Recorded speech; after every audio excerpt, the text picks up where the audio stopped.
제가 너무 좋아하고 사랑하는 팀 켈러 목사님의 왕의 십자가를 읽다가 그 책에서 이제 예화로 팀 켈러 목사님이 사용하신 이야기가 조지 맥도널드라고 하는 스코틀랜드 시인이자 작가가 쓴 공주와 고블린이라고 하는 판타지 소설을 이제 가지고 예화로 이렇게 사용을 하셨어요. 공주와 고블린이라고 하는 판타지 소설의 주인공은 아이린이라고 하는 여자아이인데 8살 여자아이입니다.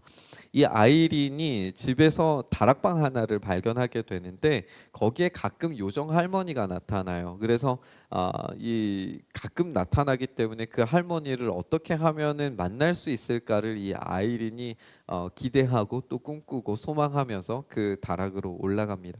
그래서 하루는 할머니가 이 아이린에게 작은 실타래가 연결이 된 반지 하나를 줍니다. 그래서 이 반지를 주면서 이야기하는 거예요.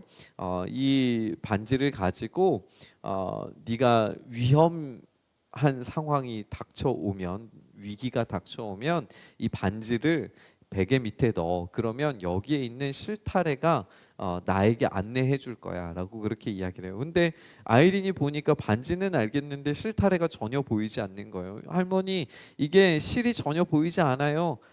그 실은 너무 얇아서 잘 보이지 않아. 그런데 만져보면 알 수 있어. 반지 한번 만져볼래? 그 실이 느껴지니? 하면서 이제 이야기를 한 거죠.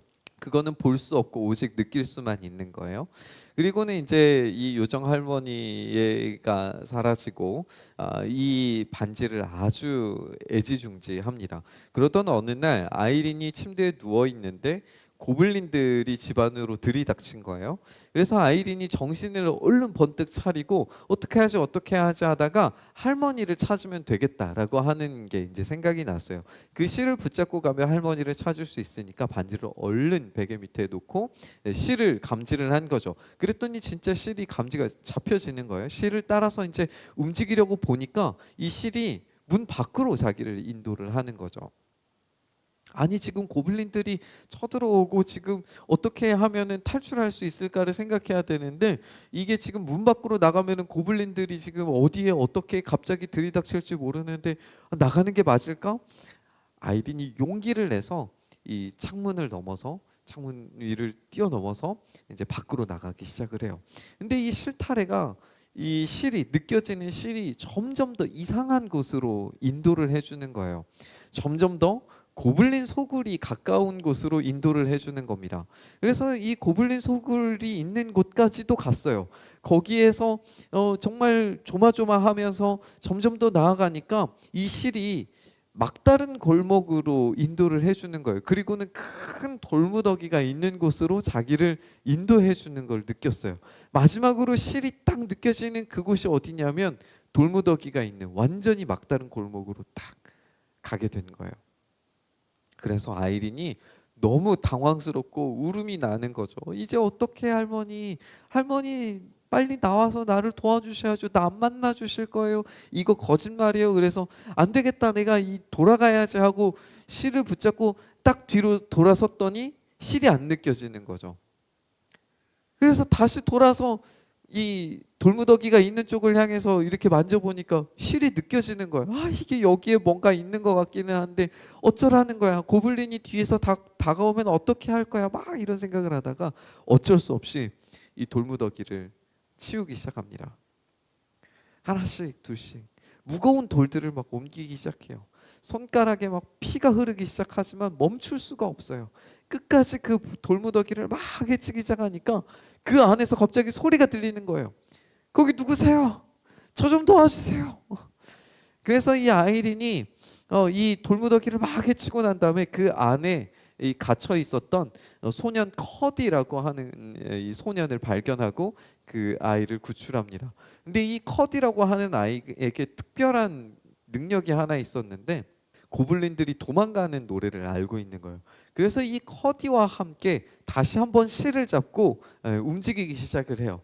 그런데 이 실을 움직이기 시작하니까 더 깊은 막다른 곳으로 가기 시작하는 거예요. 커디가 계속 이야기해요. 야, 여기로 가면은 더 이상 길이 없어. 여기로 가면은 막다른 골목이야. 여기로 가면은 더 깊은 고블린 소굴로 가는데 어떻게 여기를 넘어가려고 해. 너무 위험해. 나처럼 곧 잡히고 말 거야. 라는 이야기를 하는데 이때 아이린이 이렇게 이야기해요. 알아. 하지만 실이 이리로 안내하고 있어. 나는 실을 따라가야 해. 이렇게 이야기를 해요.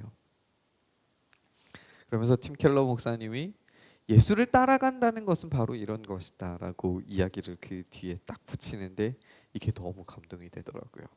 우리는 막다른 골목 또 고블린 소굴 같은 곳으로 들어가야 되는지 몰라요.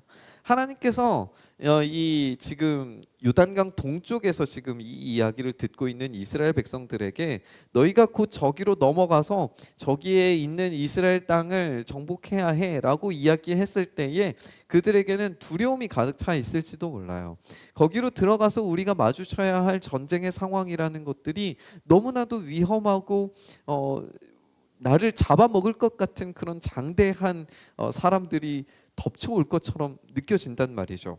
그 실이 인도하는 대로 가는 것이 가장 안전하다는 것을 믿음으로 고백하고 실제로 행동하는 것, 그것이 이 이스라엘 백성들이 선택해야 하는 거죠.